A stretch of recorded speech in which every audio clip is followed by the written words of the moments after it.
Hey everyone, welcome to the very first episode of my knitting podcast on my brand new YouTube channel. My name is Ella and I'm so excited to take you all along on my knitting journey. So I've been knitting on and off for quite a few years now, but recently I got back into it because I needed an activity to keep my hands busy. I had this problem where I was constantly picking at my hair, picking at it so much that I had a bald spot, and I just needed my hands to be off my hair and doing something else, and so I started knitting. And this time, once I got back into knitting, I totally fell in love with it all over again. It has become such a huge part of my life, and I'm pretty much just knitting every single chance that I get. So for today's video, I just kind of wanted to introduce myself and then share some of my recently finished projects, and then take you along on my journey as I search for my next project. So my first finished object is actually what I'm wearing right now, and it is an Olga sweater. It might look a little bit different because the Olga is like a classic striped sweater, but I have no stripes on mine because I went to the yarn store to pick out the yarn, and I was just thinking about what color combinations to do, and I was getting overwhelmed. I couldn't decide anything, so I decided just to do a plain gray sweater. It'd also be easier for when I'm knitting on the go, so I wouldn't have to bring two different balls of yarn with me. The yarn I picked up for the sweater is actually Sandnes Garn Duo. It is a 50-50 cotton merino blend. I picked this yarn because of its composition for very specific reasons, but I'll get into that in a second. I just wanted to show off my finished object. Here it is. It is just a classic crew neck with drop shoulders. There are a few issues with this sweater, some like minor mistakes, which I think is okay because it is my first full-length garment. I was first worried about the transition from knitting flat to in the round, but I actually don't have any tension issues there. Mine are mostly more random. A few of them are definitely my fault. I went on a trip recently, like a road trip, and I can't drive during the night because I have really bad astigmatism, so the lights are crazy for me. So I would drive during the day and then my boyfriend would drive at night. But then I can't knit at night because it's so dark. And I did try to knit a little bit while I couldn't see anything, and I was kind of just using my fingers to guide myself. I mean, it worked. I did knit a bunch of stuff, but there's just some tension issues that I just didn't know were happening because I couldn't see. But it's fine. I thought most of it was going to block out, and this also might be another error on my end because I only let the sweater soak in water for 5 minutes. But then after I finished blocking it and like laying it out flat to dry, I saw a video of somebody saying that they block their sweaters for 30 to 60 minutes, which is much longer than what I did. Another error are my sleeve cuffs. If you could see the last stitches of my Italian bind off, when you kind of have to go back and pick up the first two, they look really bad. I was definitely doing it wrong, but it's on like the edges of my sleeve cuffs, so you can't really see them. Another thing is that my decreases are very noticeable on the sleeve. Maybe not so much anymore, but this arm in particular, because I was doing the decreases wrong. But I think it's okay because once again, they're on like the bottom of my sleeve. No one's really looking for it. And yeah, I think it's pretty good for my first full-length knit garment. I really do like it. And I'll talk about the yarn a bit more now. I chose this one because of its composition, the 50-50 cotton and merino. So for merino wool, I went into Aritzia. All my Canadian girlies will know this. They have a large selection of sweaters, and I was just kind of going in, feeling all of them, trying them on, and seeing which ones I liked the best. And the merino ones were my favorite. So I have very sensitive skin. I'm very sensitive to itchy materials. And it's not just like, oh, I'm slightly annoyed by it. But if it's itchy, my skin will get red and get bumpy. And then because it's so much more itchier now because of the bumps, I just keep itching at my skin and it gets really bad. So it's really important for me that my clothes aren't itchy. So merino wool was fine for me. So was cotton and also cashmere. But cashmere is kind of expensive. So I wasn't going to get a huge thing of cashmere for my first like sweater project. So yeah, chose the merino wool. And then for the cotton, you'll understand this if you live in a place that has very, very cold, harsh winters. I live in Toronto. When you're outside and you have like the super puff on and you have like layers and layers of like sweaters and t-shirts on, when you're outside, it's fine. It keeps you nice and warm, keeps you nice and toasty. But as soon as you step indoors in the winter, it'll be like negative 15 degrees outside, negative 20. And you step into a store, they're blasting the heat on like the max setting, and then it becomes like a race to take off all your jackets and all your hats and stuff because it's so hot inside. It feels like summer. And then whenever I'm wearing a thick wool sweater, as soon as I step inside, I start dripping in sweat. I sweat so easily. And now I'm this big sweaty mess. I can't take off my jacket fast enough, and now I have to rip off my sweater, but it's too late, and my t-shirt underneath is like drenched in sweat. And now I'm walking around indoors in the middle of winter. It's like freezing outside. There's like a blizzard, and I'm drenched in sweat. Not ideal. I really hate it. And then I get so wet. So I figured a full wool sweater would be too warm for me, especially if I'm only really going to be wearing it under a big jacket. So that's where the cotton comes in. It's much more breathable. Another thing is because it's 50% cotton, I could wear this in like the spring or the summer even, like just to put on top, and it won't be as warm as a fully wool sweater. So I think I would get good wear out of this. It's just a very basic gray sweater. I actually don't have just a plain sweater that isn't huge or have like an off the shoulder type moment. So I think this is a good staple, and I'm glad that it was my first project. I really like it. And I would definitely knit this again. And I would also use this yarn again. I really like it. I do recommend it if you're looking for a soft yarn for like a more year-round sweater, or if you also, like me, can't handle a super warm, thick sweater underneath a jacket in the winter. I would recommend this yarn. I like it. And it's actually cheaper than the Double Sunday from the same brand, which makes sense because it's 50% cotton, but you also get more. So more bang for your buck for this yarn. I would totally recommend it. And maybe next time when I knit this, I would knit this with the stripes like the pattern suggests. Don't know what color combination. I don't know if I talked about this yet, but I don't wear a lot of color. I tried to do my own color analysis at the mall by just trying on random things to see what colors I look good in. I don't know. I feel like I don't look good in any colors. So I have most of my closet. You'll come to realize soon once you see more of my wardrobe and more of my final objects that I don't wear a lot of color. I wear mostly gray. And I'm happy with that. I love gray. I think I look good in it. I don't know. I really want to get my color analysis done, like the season stuff and whatever, but I just, part of me doesn't want to do it because if I go in and they tell me that I would look better in silver jewelry, I'm committed to gold. I don't think I can make the switch. I have expensive earrings that are gold that I don't take out ever. They're just like part of me. And if I go in and they say, oh, you look so clapped in gold, you should try silver, I'll cry. Or if they say, oh, you look so bad in gray, I can't believe you've been wearing gray your whole life, I would cry. Regardless, I don't think I look good in any colors that I've tried on recently. Like I've tried on a lot of colors, and I do have a few like t-shirts and like fun summer tops in fun colors, but that's summer. That's different. That's like they're not really part of an outfit. They are the outfit. So it's fine if they're like a different color, but I don't know. I did see somebody knit this with gray and black stripes, and I do like that a lot. But for some reason, for me, whenever I think of like white and black stripes, I think of a French mime, like with the suspenders and everything. I don't know. I don't even think that they wear that, but that's just what I think about, and it's unfortunate. But yeah, that is my Olga sweater. I really like it so far, and I don't know, I'm pretty proud of myself despite the little mistakes here and there.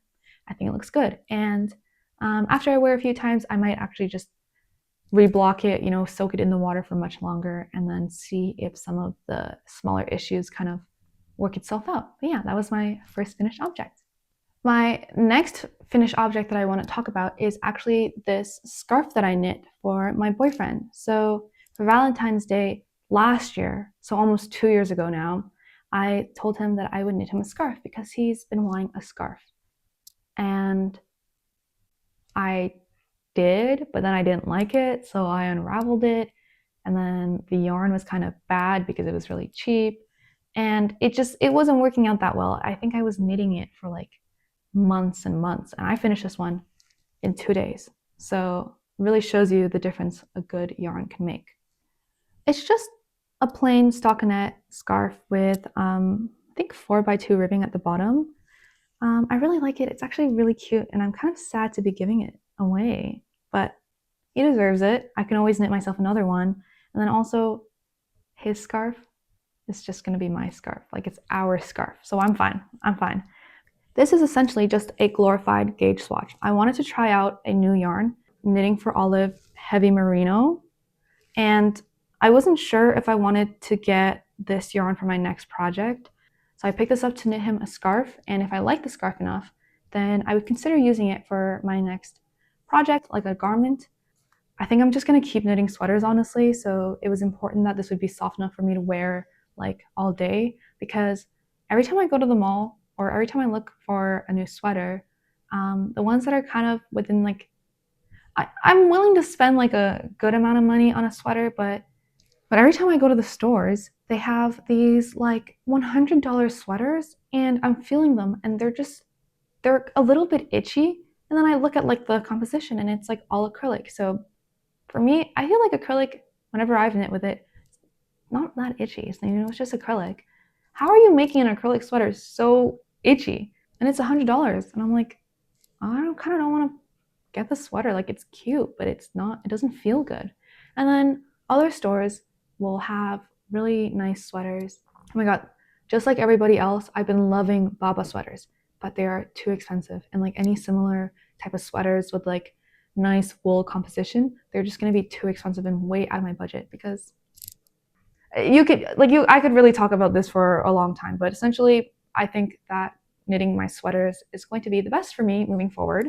So whole tangent aside, I wanted to see if I could knit a sweater in heavy merino, because I've seen a lot of people say that it is itchier than you would expect a merino to be. I do like the look of like a nice structured rustic sweater, and I think that this yarn could definitely give you that. Like, okay, the edges are rolling in on this sweater because it's stockinette, but it is pretty structured. It is not as soft as you would kind of expect a merino to be. Not that I've knit with a lot of merino before, but it's definitely much rougher than the Sandnes Garn Duo. So keep that in mind if you're looking for it. I think it might be a little bit too itchy for me.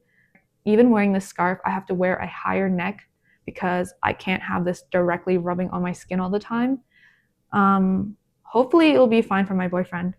It is definitely a nice yarn. I just don't know if I can see myself wearing a full garment with this, but I think it is really, really cute. I don't want to put it on because it's going to mess up my microphone, but maybe if it gets loud, I'll mute it.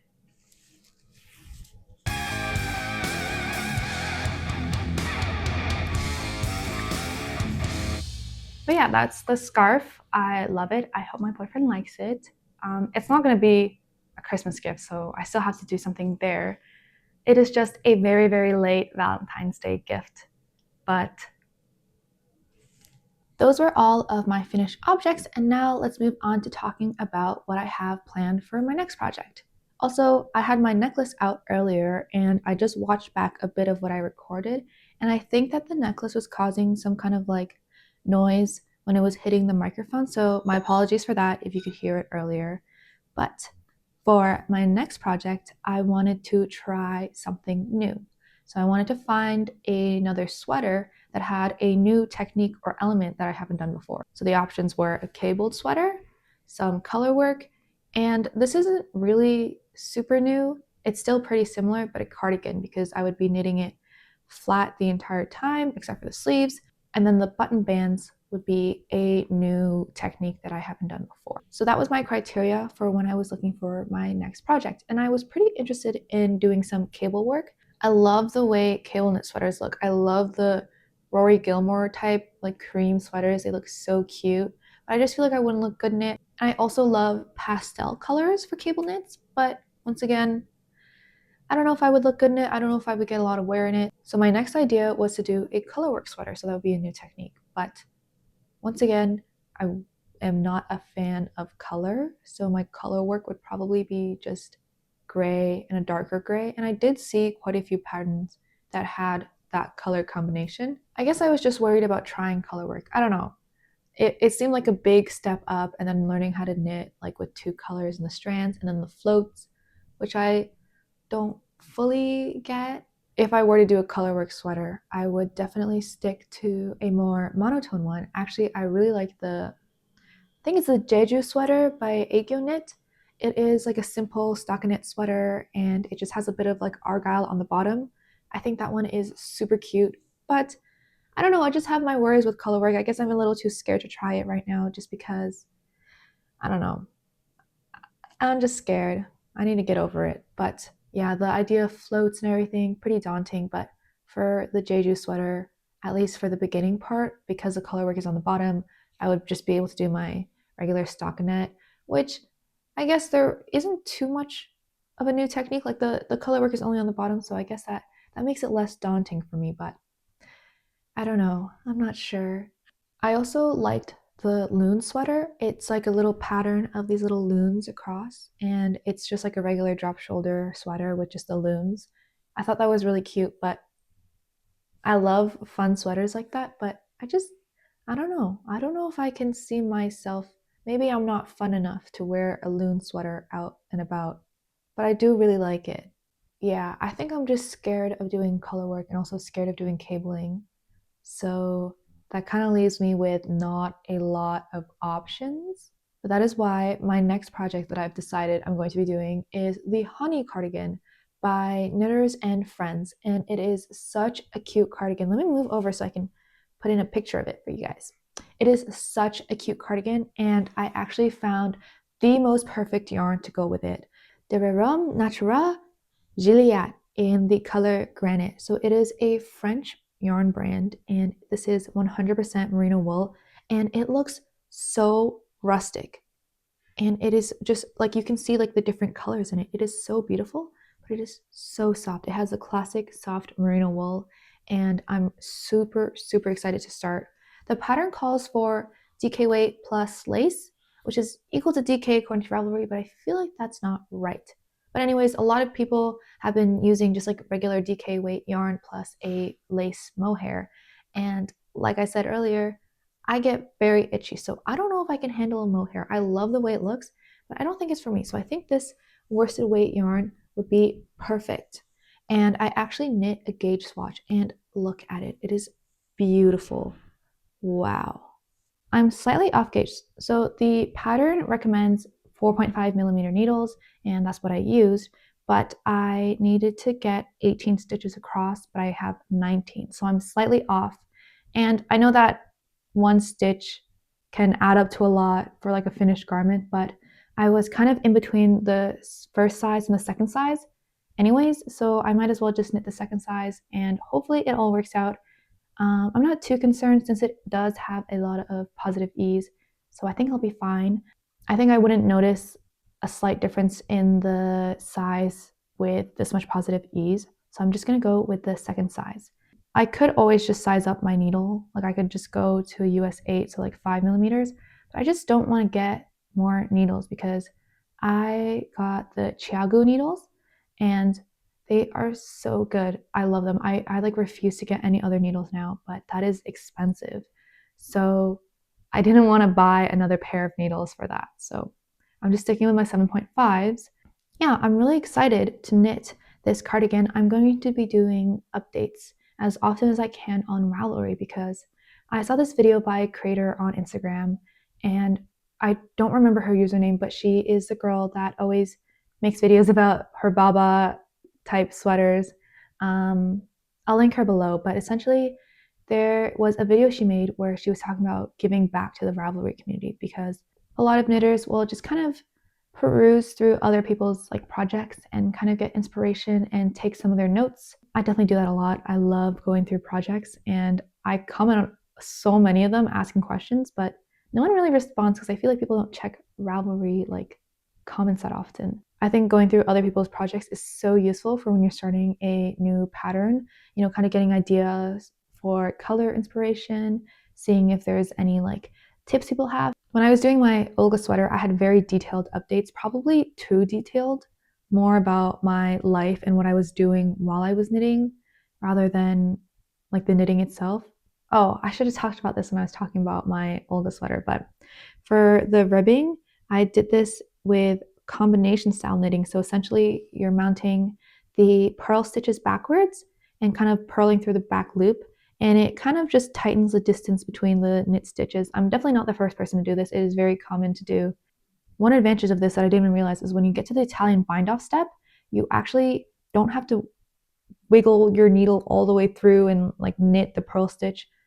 I don't know how to describe it. I can make a video on this later if you guys would be interested, but it is just so much easier to do the Italian bind off compared to when I was doing it like the regular way before. I think I finished the bind off part for these like 2 times faster. It is so great. It's a great tip to know. Back to what I was talking about. I think I was talking about Ravelry. I'll just be updating there as much as I can, probably going to cast on right after I finish filming. I'll share any like modifications that I do or any like helpful tips. I think this Hanni cardigan is going to be my only project for now. I don't think I can have too many whips going on at once.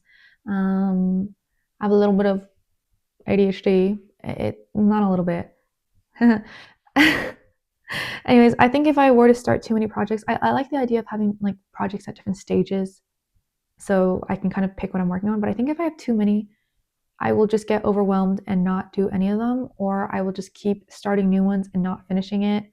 There's going to be a lot of cuts in this section of the video because I am just sitting here spinning around thinking about what else I need to say.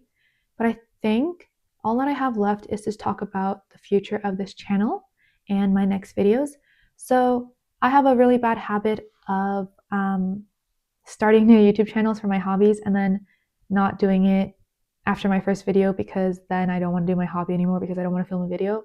So for example, I have a Minecraft YouTube channel that has 1 video and I never filmed the second part of the video because every time I got onto Minecraft, I just didn't want to film and it felt like a chore to me. But I think this one will be different because I'm not filming myself knitting. Actually, I probably will be. I'm going to talk about that in a second, but I'm not actively filming every second of my knitting. So I can still enjoy knitting on my own. And then the podcast part is just like me sitting down and yapping, which I love to do. So I don't think that would be an issue. What I was saying just now about filming myself knitting, I think for the Hanni cardigan, it would be fun to do like a project vlog for it, but I don't know if I want to do a full project vlog. So my next video is just all the Hanni cardigan. I think what I might do is continue with these like podcast style videos where I'm kind of chatting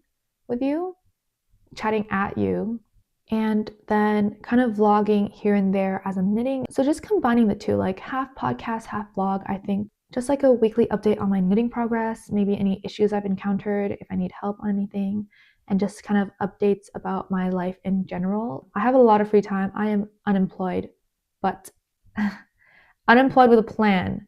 I have plans and goals and I'm working towards them. I move in silence because I don't want to jinx it. I think it'd be fun to kind of keep myself on track, keep me motivated to get out of the house, do some stuff, knit, and yeah. I'll just share fun stories, I guess, if I have nothing knitting related to share. So I think that's it for this video. I really can't think of anything else to say. I've just been sitting here spinning around thinking. Yeah. Let me know if you have any suggestions for what you want me to film next for my next video. If you think the idea of a podcast plus vlog combination style video would be fun to watch. And I will link my socials below, so like my Ravelry and my Instagram. And there, I guess you can see more like real-time updates on my knitting if you are so eager for my progress updates. And I will see you all next time I film a video, and hopefully I film it and I don't abandon it like my Minecraft YouTube channel. So thank you so much for watching, and especially if you watch all the way until the end. And bye. I'll see you next time.